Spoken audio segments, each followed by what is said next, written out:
Hi, I'm Mike Bin from FPSGuru.com. I'm interviewing Scott Kester from Gearbox Software, talking about Borderlands 2 today. Can you just give us a basic overview of the game?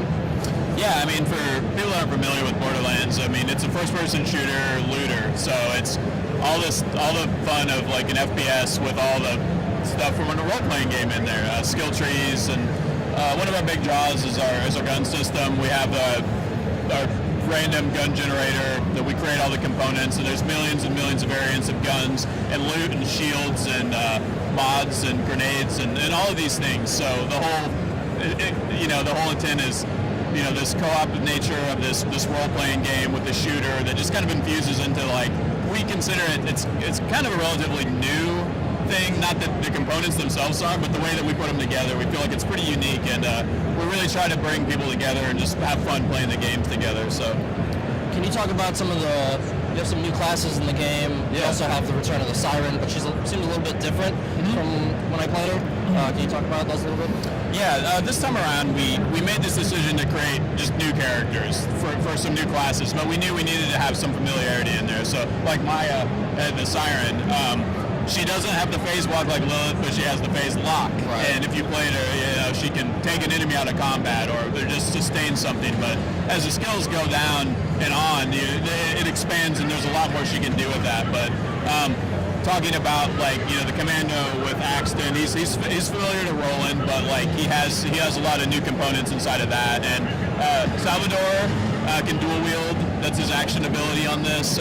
Zero, the assassin, he has a thing called Deception where he can stealth and he can go invisible and leave a decoy of himself and get skills. But he's sort of our, if you liked Mordecai in the last game, he can be played as a sniper or he's a close combat guy. So the fans of Mordecai can definitely find a home inside of him. But we just wanted to make sure that these guys felt they felt new, but there was still some substance there of people that played the last batch, that they had something to cling on to. Will the original cast be returning in any way in the game? The original cast are NPCs in this, so a lot of you're interacting with them a lot inside of the story. So if you love Lilith or Brick, don't worry, they're there quite a bit, and you'll be interacting with them. So just to help propel the story. So what about other fan favorites like General Knox? I actually don't think Knox is. I mean, there's obviously. Yeah. But there's Moxie's there, Scooter, Claptrap. I mean, a lot of those fan favorites we like them, and then the fans responded well to them, so we're bringing them back and creating these. And there's new NPCs, and there's a lot of new colorful characters inside of it, and we're just really trying to kind of expand our universe and bring that much more into it. But speaking of colorful, I've noticed the color palette's a little brighter. Can you talk about the change from the browns? When we had a real distinct look we were going for in the first game, and it came across in the end it was slightly monotone. We were really proud of what we did, but we just wanted to amp it up. We wanted to make sure that not only in the characters, but in the variety of the environments and the enemies and everything, and even the gun designs, we just wanted to put more color in there, and to just make sure, from playing through the snowy tundra to a kind of greener landscape to a more traditional desert Borderlands, we just really wanted to add more into that. So, are you guys doing anything new with vehicles? They were pretty fun in the original. Yeah.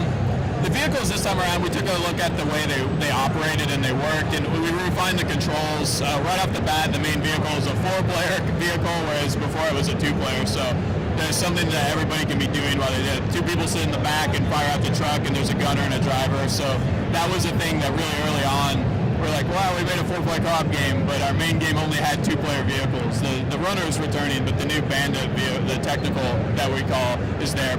And there's different weapons and stuff on those. So we just looked at that, and everything from before you could kind of just run something over in an instant jib, just making sure that we polished that and made that feel better. So vehicles are definitely a big part because the landscape is so big. You need them. I mean, you can put everything if you want, but if you really want to get back and forth, you should probably grab a vehicle. But we just made sure that those were ratcheted up several notches. So, what are you showing here today at PAX?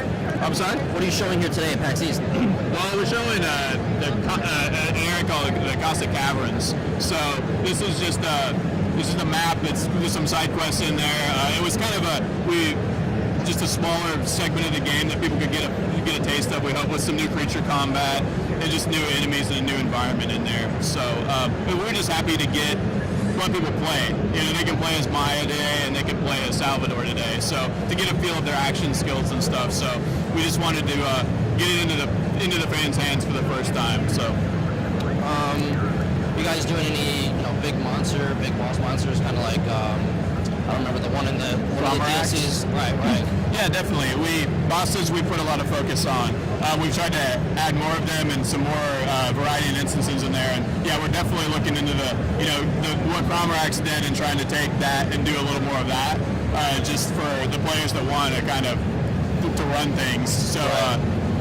It's definitely a big focus for us this time. Just creatures and enemy combat in general. The AI has been improved so much, and the actions and the abilities that they do and the way they interact together. So I think that people will be pretty surprised when they come from the first game into this one and see everything that the enemies are doing.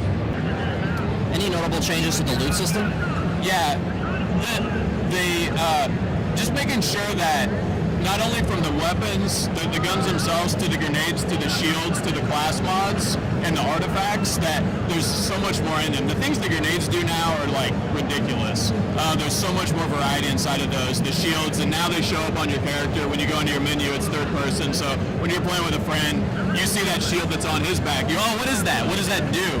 And like, it kind of helps build this like, oh, sweet, like it's actually physically on me. And we just feel like we looked at all that stuff and we made that much more variance. And when you think about the way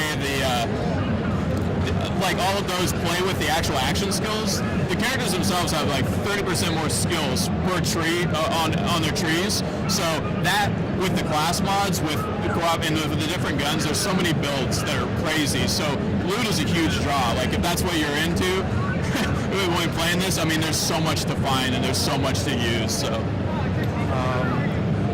PvP wasn't a huge bit. I mean, you guys had dueling. Are you doing anything there, or is it mostly the same? Well, the dueling is there, and I think we've improved it to a certain extent. I mean, we get that question quite a bit, and we just really have sort of stayed true to like the PvP nature isn't necessarily what we are. It's something that we're interested in, but we're still focused on the co-op side a little more and the actual single-player experience. We took that instance and knew that. I mean, it's something that we're interested in, but right now we're focused on what the game is and trying to make that as good as it can be. It's still, the dueling and things are still in the game, though. We have improved this system somewhat, so. Are there any side activities, additional side activities, maybe some sort of racing or checkpoints? I mean, there like, as far as the missions and things go, there are tons of side quests. I mean, the core line, of course, has a lot going in and story and all these things, but the side missions, if you just play the game and you don't do the side quests, you're going to miss out on lots of, like, from racing on tracks to just there's so much variety inside of those things that are going on that I think if you don't play the side missions, I think you'll be missing a lot of what this game is, and that's where we can add a lot more of those unique sort of experiences too. Are you guys doing anything unique to the PC version of the game? I mean, on the PC side, we from the UI standpoint, we've really doubled down on that and made sure that point click, like the interface moves much smoother. I mean, from support to just the resolution and all of those things. I mean, and we're using Steamworks and this time around, and hopefully that makes people excited. We heard a lot of cry from the PC side. I mean, we're really. The PC side definitely has a little more bells and whistles just due to the fact of what that is. So we just really want to make sure that we're taking care of our PC player and not only our console gamer as well. So it's something that's really important to us, and we're doing the best we can to make sure that we're adding as much as we can into that instance to make that appropriate for the platform. What about balance? I know in the original game, Siren and Mordecai were a little bit stronger than, say, Brick or Roland. You guys trying to hit certain parity with the set of classes? Yeah, I mean, as far as balance goes, it's an interesting thing because we found that if you balance everything completely perfect, sometimes we don't have as much fun. So a lot of times, if we completely can break the game, which sometimes you can do, we definitely want to make sure that we fix some of that. But at the same time, if somebody's a little creative and they figure out a way to do something and we know about it, I mean, we know about a lot of the issues here and there, but we kind of said, well, since it's not necessarily PvP and it's of a co-op nature, we do our best to ensure balance, of course. But if it gets a little skewed some way, we just say, well, do you enjoy it? Are you having fun? Then all right, we made the right decision there. So, what would you say is the most exciting thing for someone that loved the original game and is looking forward to Borderlands? The most exciting, man, that's a hard question. I mean, it's just like, I think to get back into that world and then to feel these new guns and to look at just visually how it is, to feel the story. The story is much more intertwined into the actual plot threaded through those missions. I mean, that's a loaded question for me. I mean, I think it's all about the guns, and I think we've really gone overboard with that. And I feel like the characters and the action abilities, there's just so much more depth from the casual gamer that really just wants the top line. I just want to shoot a lot of stuff. It's awesome, you can do that, but to the hardcore player, there's so much more to dig into and ways to build your character. So I just feel like we're trying to do the best we can to